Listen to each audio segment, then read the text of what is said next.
A paz do nosso Senhor Jesus Cristo, eu sou Veridiana Costa e estamos aqui hoje para mais um dia de leitura. Senhor Deus e Pai, glorificado e exaltado és o teu santo nome. Muito obrigada, Pai, por mais um dia de vida. Agradeço por sua bênção e por sua proteção. Muito obrigada, Senhor, pelos teus livramentos, Pai. Nos abençoe nesta leitura, Senhor, que cada palavra sua seja ensinamento em nossas mentes e em nossos corações, nos inspire e nos direcione sempre a Ti, em nome de Jesus. Lembrando que estamos no livro do profeta Isaías, né?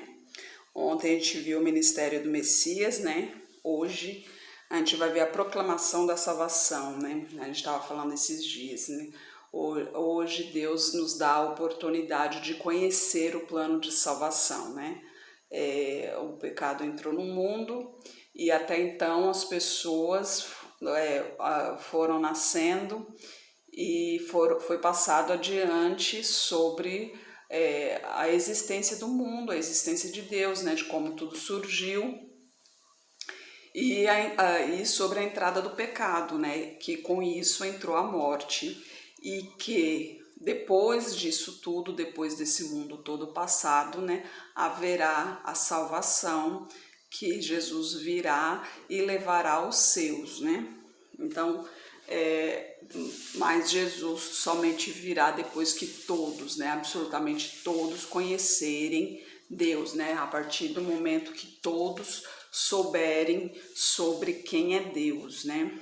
Ou seja, a partir do momento que todos tiverem tido a opção de seguir o caminho da salvação ou não, tiverem a opção, puderem optar pela salvação ou não, né?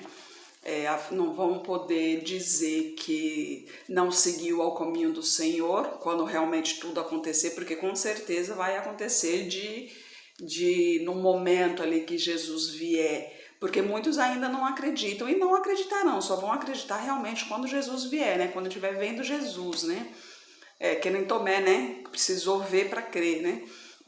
Tem muitos assim. E realmente terão, com certeza terão alguns que só acreditarão no momento que vê Jesus. E com certeza dirão, mas eu não sabia. Não vão ter essa desculpa, porque Jesus somente virá depois que todos tiverem a oportunidade de ouvir falar de conhecimento da palavra do Senhor. Então não haverá desculpa de que não havia conhecido o Senhor, né? E hoje a proclamação de salvação no capítulo 62. Por amor de Sião não me calarei, e por amor de Jerusalém não me aquietarei, até que saia a sua justiça como um resplendor, e a sua salvação como uma tocha acesa. E as nações verão a tua justiça, e todos os reis a tua glória. Chamar-te-ão por um novo nome, que a boca do Senhor nomeará. E serás como uma coroa de glória na mão do Senhor e um diadema real na mão do teu Deus. Nunca mais te chamarão desamparada, nem a tua terra se denominará jamais assolada, mas chamar-te-ão, o meu prazer está nela, e a tua terra acasada, porque o Senhor se agrada de ti, e a tua terra se casará. Porque como o jovem se casa com a virgem, assim teus filhos se casarão contigo. Como o noivo se alegra da noiva, assim se alegrará de ti o teu Deus, ó Jerusalém. Sobre os teus muros pus guardas, que todo dia e toda a noite jamais calarão. Ó vós, os que fazeis lembrar ao Senhor, não haja silêncio em vós, nem deis a ele silêncio, até que confirme e até que ponha a Jerusalém por louvor na terra. Jurou o Senhor pela sua mão direita e pelo braço da sua força. Nunca mais darei o teu trigo por comida aos teus inimigos, nem os estrangeiros beberão o teu mosto em que trabalhaste. Porém, os que o ajuntarem o comerão e o louvarão ao Senhor. Os que o colherem beberão nos átrios do meu santuário. Passai pelas portas. Preparai o caminho ao povo, aplainai a estrada, limpai a das pedras e arvorai a bandeira aos povos. Eis que o Senhor fez ouvir até as extremidades da terra. Dizei à filha de Sião, eis que vem a tua salvação, eis que com ele vem o seu galardão e a sua obra diante dele, e chamar-lhes-ão povo santo, remidos do Senhor, e tu serás chamada procurada, a cidade não desamparada. Olha que maravilha aqui, né? Povo santo, remidos do Senhor, né? Povo santo, povo separado para o Senhor, né? Servos do Senhor e remidos do Senhor, porque Jesus nos remiu, né? Ele nos purificou do pecado, né? Existe pecado ainda hoje? Lógico que existe, né? A gente continua pecando, realmente, a gente continua pecando, mas hoje a gente tem a oportunidade de se arrepender desses pecados, né? Se arrepender de coração, o que é muito importante. Não adianta também você querer barganhar, querer driblar, vamos dizer assim, né? Como na lei do homem sempre procura uma brecha, né, para se sair de tal assunto, né, de tal penitência, alguma coisa, procurar uma brecha nas leis de Deus, que isso não existe. Aí eu vou fazer tal coisa, depois é só me arrepender que Jesus me perdoa, que Deus me perdoa. Não é assim que funciona, até mesmo porque aí o pecado é em dobro, né? Porque além do erro que você vai cometer, você já estará premeditando esse erro, né? Então você vai na certeza, na convicção de que é errado. E o arrependimento não é da boca para fora, o arrependimento ele tem que ser de coração, ele tem que vir lá de dentro mesmo, você tem que sentir a vontade dentro de si, né? O arrependimento, o perdão, tudo tem que ser realmente de coração, não adianta ser de boca para fora. O perdão eu sei que muitas vezes é difícil realmente, em certos casos, perdoar, mas quando for assim, converse com Deus, pede para que Ele tire esse mal de dentro de você, essa mágoa, essa angústia, e para que Ele libere o perdão, porque você não está conseguindo perdoar. Então que Ele amoleça o seu coração para que você sinta a necessidade de perdoar, e para que você se perdoe desse acontecimento também, né? Afinal de contas, né, quem realmente anda no caminho do Senhor e acontece algo e não consegue perdoar, a gente se sente mal com isso, a gente realmente se sente muito mal, se sente incomodado, fala, poxa, aconteceu tal coisa, mas eu não estou conseguindo liberar esse perdão. Então se sente mal com isso, então pede perdão a Deus por não ter perdoado e pede a Deus que ajude a perdoar, né? Que amoleça esse coração, que tire essa mágoa, que tire esse rancor, porque muitos momentos é só Deus mesmo. A gente não pode esquecer que nós somos humanos, nós temos sentimentos humanos, nós somos fracos, somos falhos, então é Deus quem nos fortalece, é Deus quem nos direciona. Sozinhos nós não somos nada, nós necessitamos para Ele em tudo o que fizermos, em tudo o que pensarmos. Então, nas nossas atitudes, nos nossos dizeres, tudo tem que ser Deus à frente, porque no que depender de nós, o nosso caminho será sempre errado, porque a nossa tendência é pecaminosa, a nossa tendência é para o mal. Se formos andar pelas nossas mentes, pelos nossos planos, a gente vai tropeçar muitas vezes. Então a gente tem que sim nos entregarmos completamente na mão do Senhor e deixar que Ele nos guie, porque Ele sabe o que é melhor para nós, né? Ele nos conhece mesmo antes do ventre de nossas mães, né? Ele nos conhece, Ele sabe quantos fios de cabelo tem em nossa cabeça, Ele nos conhece claramente todos os detalhes de nossa vida. Então Ele sabe o que é melhor para a gente. Então se entregue completamente a Ele, não tenha medo, espere no Senhor, aguarde no Senhor, que tudo o que provém do Senhor é para o nosso bem. Em algum momento você pode até pensar ao contrário, porque as provas vêm também, né? Acontece também muitas vezes, lembra de Jó? Jó foi realmente, ele foi testado ali, ele foi provado e foi realmente ali, Jó foi firme ali, né? Ele sofreu bastante no começo, ele sempre teve de tudo, do bom e do melhor, e ele nunca esqueceu de agradecer a Deus por isso.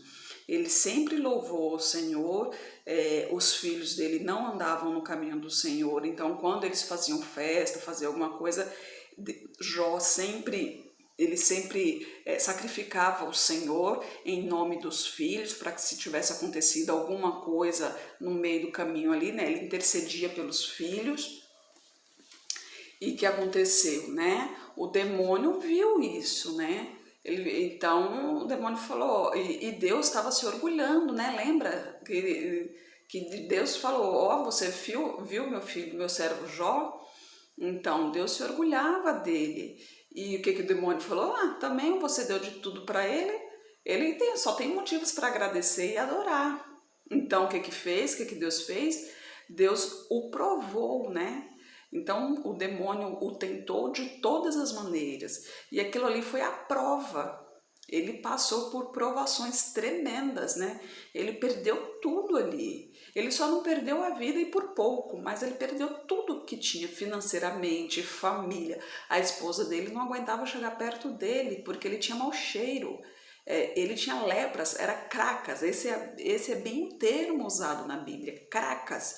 Imagina só, ele pegava madeira para coçar as cracas, de tanto que ele não aguentava, ficava agoniado. Imagina só, ele estava irreconhecível. E no momento em que ele reconheceu que tudo que ele teve, né? Porque desde o começo ele sempre teve tudo, tudo que ele teve sempre veio do Senhor. E ele sempre andou reto nos caminhos do Senhor, mas independente disso, tudo que ele teve sempre veio do Senhor, porque o Senhor é bondoso, o Senhor é amoroso, você tem que andar reto nos caminhos do Senhor, mas não é a paga, né? Isso não é um pagamento, você receber a sua bênção, você anda nos caminhos do Senhor, você recebe sua bênção, não é assim que funciona. Você recebe sua bênção porque Deus te ama, porque Deus quer te ver bem. Agora, você andar reto, você andar nos caminhos do Senhor, isso é uma obrigação, né? Hoje a inversão de valores é tão grande que quando a gente vê alguém fazendo algo correto, né, alguém sendo educado, né, agradecendo por alguma coisa, alguém que achou, por exemplo, um dinheiro no chão, de repente está devolvendo para o seu dono, são coisas que a gente acaba elogiando. E não é de se elogiar, porque isso é uma obrigação da pessoa. É o que é certo. Você achou algo que não é seu, devolva para o proprietário, né? Você seja educado onde você estiver. Respeito é para todos. Então, e hoje é algo que você tem que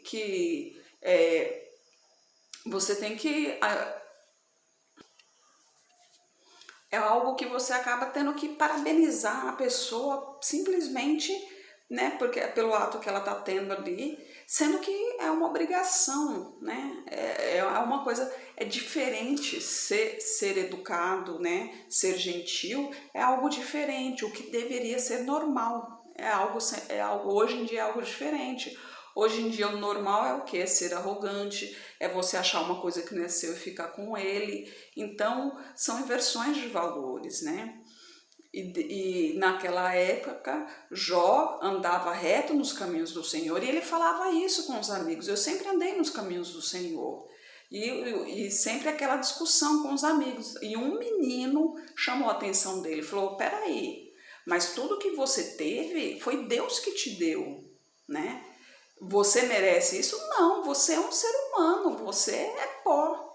Nós somos pó, você não merece isso. Mas Deus te deu por amor. E ele falou, não, realmente tudo Deus me deu. Deus me deu, Deus tomou. Inclusive tem até um hino que fala sobre isso, né? Deus me deu, Deus tomou. E realmente, quando ele reconheceu que Deus é Deus e que por amor dele a gente tem a oportunidade, né, de viver, a gente tem a oportunidade de vencer e a gente tem a oportunidade da salvação, inclusive, né, que é o final, que é para onde a gente está trilhando. Quando ele reconheceu isso, o que aconteceu?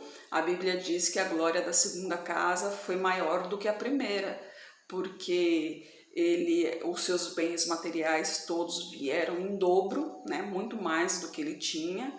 A saúde perfeita, ficou como a pele dele, que eram cracas, ficou como pele de bebê, e a família cresceu muito, né? Então aí é um grande exemplo, né? Ele teve tudo, perdeu tudo e depois teve muito mais, né? E não é assim pelos bens materiais que eu tô falando sobre Jó, mas eu tô falando assim porque ele reconheceu que tudo que ele sempre teve foi de Deus. E quando ele ficou doente, ele continuou adorando ao Senhor, ele continuou louvando ao Senhor. Mas chegou um momento, lógico, que ele enfraqueceu, falou, não, mas eu sempre andei reto nos caminhos do Senhor. Ele quis se justificar a Deus, né, porque estava acontecendo isso com ele. Até que um rapaz, né, porque Jó era um homem mais velho, até que um rapaz chamou a atenção dele, falou, você não precisa se justificar para Deus, Deus conhece você muito bem, você não tem que se justificar nada, Deus sabe da sua vida.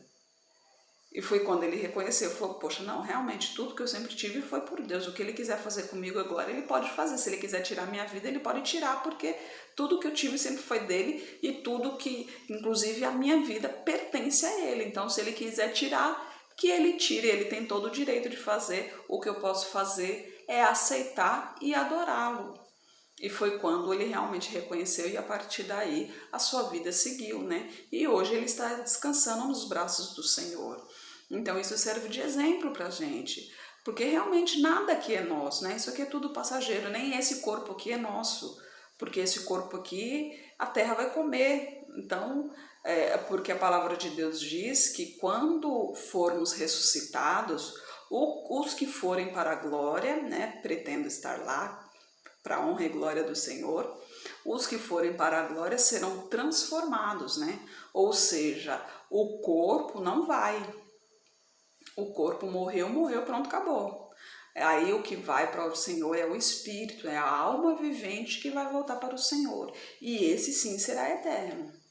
E é para isso que a gente está lutando, para isso que a gente está se mantendo firme nos caminhos do Senhor, né? E que a gente tem que vigiar sempre, porque muitas vezes a gente acaba se perdendo nas coisas do dia a dia, né? Coisas simples. E no mundo de hoje em dia, né, nós temos que prestar muita atenção nas coisas simples da vida que passam despercebidas, né? Eu mesmo teve um dia que eu vi um senhor caindo no chão, ele caiu no chão, né, tropeçou, caiu, não sei o motivo, se pela idade, né, pisou de mau jeito e tal. Eu estava no outro lado da avenida, de carro, estava indo trabalhar, e o rapaz que passou de lado, ele estendeu a mão para o rapaz, pedindo ajuda para se levantar, mas o rapaz estava com fone de ouvido, nem passou direto e foi. Eu avisei pro meu esposo, eu falei, não, dá a volta aí. Aí meu esposo fez o retorno, eu fui lá, ajudei ele, levantou e tal. Eu falei, poxa, o mundo, e isso já tem um tempinho já tem uns 3, 4 anos, e eu fiquei olhando assim, eu falei, mas o mundo tá tão desligado que a gente fica pensando se tem realmente, o que realmente está acontecendo aqui, né? Para que certas pessoas realmente, o que pensam da vida, né?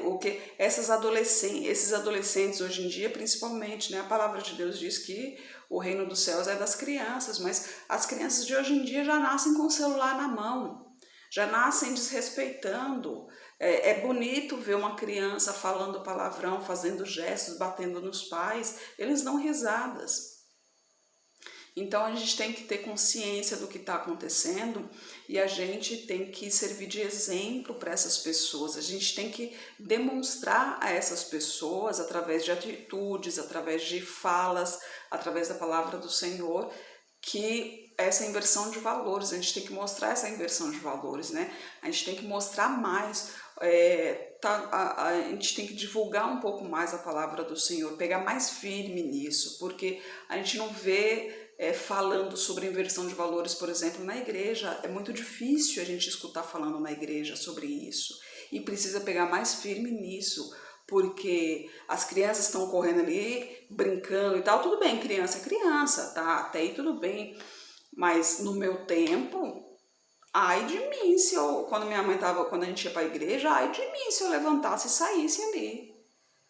Minha mãe era só olhar para mim, ela não precisava fazer nada, não precisava falar nada. Então, sabe, tá muito solto isso.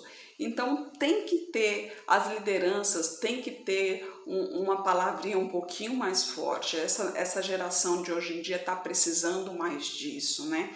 Então vamos orar ao Senhor para que eles iluminem, né, os nossos pastores, iluminem as lideranças em geral, né? Porque tem obreiros, tem várias lideranças em geral, que tem palestrantes, né, que falam abertamente com os servos do Senhor, e vamos orar para que eles possam falar mais sobre esse assunto, falar mais direcionado um pouquinho, para ver se abre os olhos um pouco da população aí, né, que a gente está precisando aí. Senhor Deus e Pai, glorificado e exaltado és o teu santo nome. Muito obrigada, Pai, por tuas palavras, por tua mensagem, Senhor. Eu peço a Ti que esteja com peço a Ti que esteja com essa pessoa que está orando comigo, Pai. Manifeste o teu poder na vida dela, Senhor. Que cubra com a sua bênção, Pai, com a tua unção, Senhor. Purifique-a de tudo o que não lhe pertence, Pai. Traga para perto de Ti, Senhor. Fortaleça, Pai. Peço a Ti por toda a minha parentela, por toda a parentela de meu esposo. Derrama a Tua unção sobre cada um deles, proteja-os de todo o mal, Pai. Traga todos para perto de Ti, Pai. Peço a Ti pelos nossos governantes, pelas nossas autoridades. Derrama a Tua unção sobre eles, Pai, que os Teus anjos estejam direcionando a cada um deles, Pai. Hoje eu peço em especial a Ti, aos pais, Senhor, que os Teus anjos estejam direcionando a eles, Pai. Pois a juventude hoje em dia está cada vez mais desatenta, Pai. A juventude está cada vez mais misturada, está cada vez mais ativa em relação à tecnologia, está se envolvendo ao mundo, né? Está se entregando cada vez ao mundo, né? São poucos os jovens que estão envolvidos com a Tua palavra, Pai. E eu agradeço por esses jovens que estão envolvidos contigo, Senhor. Fortaleça-os, Pai. Guie-os, direcione-os, Pai. E abençoe para que eles consigam trazer mais jovens para Ti, Senhor. Que eles consigam abrir os olhos de mais jovens, Pai. Pois esses jovens precisam conhecer a Tua palavra, Pai. Precisam conhecer o Teu plano de salvação, Senhor. Os jovens, Pai, é o futuro do país, Senhor. A gente não sabe o dia de amanhã, somente o Senhor sabe, né? De repente o Senhor volta, a gente não sabe disso, mas enquanto isso, Pai, a gente tem que estar preparado aqui, Senhor, pelo futuro econômico também do país, Pai. Esse povo, a gente precisa do Seu povo na liderança, Pai, na direção desse país, e é essa juventude que tem que estar preparada para isso, Pai. Que os Teus servos, Senhor, que os Teus servos, esses adolescentes, Pai, que eles se engajem cada vez mais em Tua palavra, Senhor, e que possam formar verdadeiros doutores administradores, para que eles possam guiar esse país de acordo à Tua vontade, Pai. É o que eu oro em nome de Jesus. Amém. E que Jesus Cristo esteja em seu coração e que Deus abençoe.